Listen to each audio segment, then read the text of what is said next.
kita lagi mau nonton nih, yaitu Siksa Neraka ya. Yang nanti gue mau review nantinya, guys. Jadi kita akan bikinin filmnya, alurnya juga ya. Biar kalian tahu nih jalan ceritanya gimana, keseruannya gimana, apakah bakalan seru.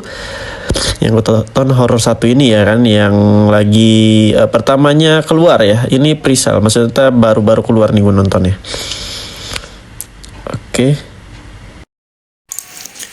Oke guys, kita lanjut aja masuk ke sesi filmnya nih. Gua udah kelar nonton juga, jadi gua akan ceritain balik nih. Ceritanya tentang apa sih ini film dan lain-lain. Nah, jadi di sini filmnya tentang bercerita pastinya ya, masuk ke agama gitu ya, tentang penyiksaan setelah kematian. Ya, menembus dosa lah ya, ibaratnya menembus dosa yang di dunia di alam akhirat. Nah, di sini kita akan diperlihatkan di awal cerita itu tentang 4 orang anak. Nah, ini 4 peran utama yang bakalan main di Siksa Neraka. Gue lupa namanya, pokoknya ya. Pokoknya 4 orang anak ini itu sepasang-pasang, 2 cewek 2 cowok. Nah, jadi itu punya orang tua yang itu ustadz ya, seorang ustadz atau yang benar-benar kental sama agamanya. Nah, tetapi tidak dengan si anak-anaknya. Nah, anak-anaknya ini masih umur berapa ya? Masih remaja kalau nggak salah, dan masih muda ya. Yang sekilas dulu kan di awal kan jadi anak kecil, dia ngelihat kayak orang meninggal gitu. Sekilas ngelihat orang meninggal yang disiksa. Nah, lalu 10 tahun berlalu lah ya, 10 tahun berlalu dan anak ini udah masuk ke remaja. Nah, yang satu abangnya paling tua udah kuliah, yang satunya adanya masih sekolah, yang satunya lagi juga sama sisa 3 ya, yang masih kayak sekolah, yang keduanya itu dikit lagi mau masuk kuliah, bangku kuliah. Nah, lalu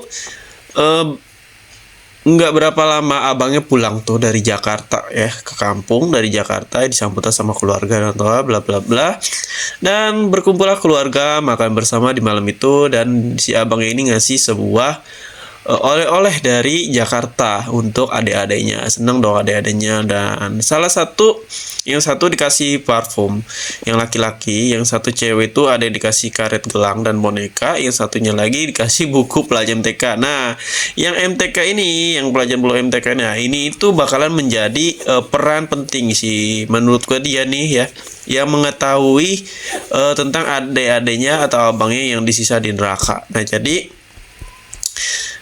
gue panggil aja matematika ya, karena dia waktu itu dikasih si matematika ini ya, si matematika ini kan jelek ya, nilainya itu selalu jelek guys. Jadi dia itu ibaratnya bukan anak kesayangan dari si bapaknya, selalu dihukum aja karena dapat nilai jelek.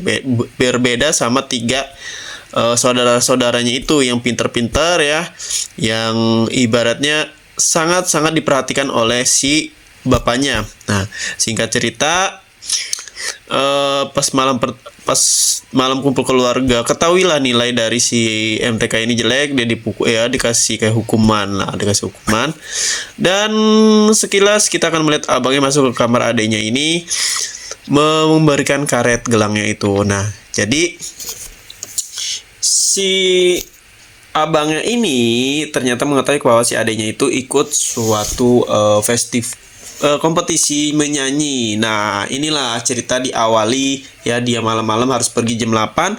Padahal temennya ini meninggal guys. Meninggal gimana? Temennya ini meninggal gantung diri gara-gara gara-gara si ini kalau kalian nggak tahu nih, gara-gara difitnah ya, makanya dia frustasi dan bunuh diri. Yang sebenarnya itu gara-gara si adanya ini nih yang mau jadi penyanyi itu tuh. Nah, singkat cerita, abis itu orang tuanya itu mau nyelawat ya. Jadi mereka beralasan nggak mau ikut bla bla lah pokoknya, karena kan para saudaranya ini mau nganterin si adanya ini kompetisi dengan diam-diam tanpa izin. Dan si matematika ini udah khawatir ya kan ke mereka semua, bahwa seharusnya kita nggak harus ke sana ya, karena lebih baik nyelawat lah, gitu-gitulah pokoknya. Dia udah ngasih tahu nah adanya ini, tapi abang-abangnya kekeh ya, saudara-saudaranya kekeh mau ikut ya, dia harus diikut lah, diajak ikutlah, terpaksa ikut. Lalu ketemulah sama di perjalanan kakek-kakek, mungkin itu tetuanya ya, atau ketemu tetangganya dua orang itu yang menyarankan dia jangan pergi melewati sungai. Nah, si abangnya ini malah ngeyel ya kan sungai ya. Padahal kondisinya itu hujan guys ya. Meskipun dilihatinnya sungainya itu lagi nggak dalam banget ya nyebrang, tapi tetap aja karena posisinya lagi hujan, air bisa-bisa tiba-tiba naik. Nah, tetaplah. Nah, seharusnya lewat yang jalur aman itu ya.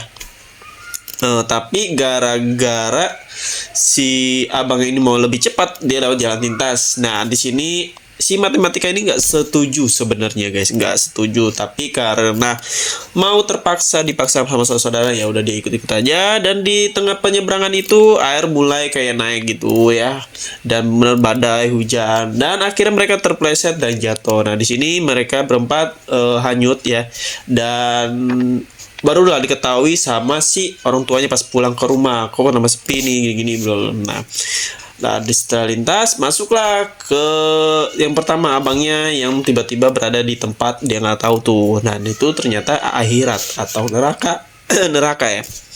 Disiksa lah dia di situ, seperti ternyata diketahui semua lah jeleknya ya anak-anaknya ini oleh para orang tuanya. Dari abangnya yang suka main togel ya kan, suka males-malesan dia, ibaratnya kalau di ajak sholat selalu nanti ya disiksa dari mulutnya ya, dari palanya, dari dia dicemplungin ke lahar api ya, dari sampai dia pokoknya di apa itu namanya, ditabok pakai balok atau apalah itu ya. Nah, lalu lanjut yang adanya satu lagi yang lakinya ya. Nah, yang laki ini juga diketahui burung-burungnya dia juga disiksa di situ ya. Di tuh yang gue gambar tuh kan ada kayak gosokan tuh, disiksa kayak gitu tuh, gosokan dia digosok badannya di atas, terus matanya, karena si semasa hidupnya dia malah ngikutin abangnya, melihat kayak plus dan gitulah pokoknya, dosa gitu. Dia sering ngelihat apa namanya, emang sering berzina ibaratnya. Nah, setelah itu barulah nyusul adanya. Nah, diketahui ini paling penting nih guys. Ternyata dari gara-gara adanya ini nih ya, ternyata adanya inilah penyebab dari si temen itu gantung diri. Bah, kok bisa begitu? Iya, ternyata gelangnya itu diambil oleh dia, tapi dia nuduh sama orang lain. Nah, ini termasuk fitnah. Makanya si adanya ini lidahnya ditarik-tarik dan bla bla lah ya, disiksa ya, dipukul sampai dimasukin di lahar juga ya. Dan baru kita diperlihatkan yang satu lagi yang MTK ngelihat adik-adiknya itu disiksa dia nggak apa namanya, sampai disiksa itu kayak nggak tega sama abang-abangnya, saudaranya ya kan, sampai nggak tega. Dan di suatu ketika ternyata dia tahu bahwa ternyata yang nyiksa itu yaitu dirinya mereka sendiri ya, versi jahatnya mereka. Kalau kita lihat ya, versi bukan versi jahat sih ya, versi dirinya di dunia gitu ya, yang melihati mereka. Pokoknya versi mereka terseram dah pokoknya, gue lupa pokoknya sama mirip. Nah, di situ dia tahu, dan setelah itu barulah bangkit dan hidup dan ceritain dia ke bapaknya bahwa ada gini-gini ya di sisi neraka. Dia pun dikasih kesempatan untuk hidup lagi, si cewek ini, buat balik ke badannya lagi sama dirinya yang sama ya. Ya, singkat cerita di sini yang hidup cuma satu doang guys ya. Emang kasihan sih, tapi ya udahlah ya. Dari sini kita dapat kayak apa namanya, pelajaran ya kan, pelajaran banyak hal-hal apa sih. Seru sih menurut gua, nggak terlalu horor banget sih, ini lebih ke kayak film-film Indosiar ya menurut gua, yang nggak terlalu horor banget. Kalau kalian pencinta kayak kemana-mana film Luna Maya dan lain-lain itu masih seru, cuman kalau ini mungkin lebih ke ada hikmahnya buat kehidupan. Oke, mungkin sampai sini dulu, terima kasih yang udah nonton, sampai jumpa lagi di next video.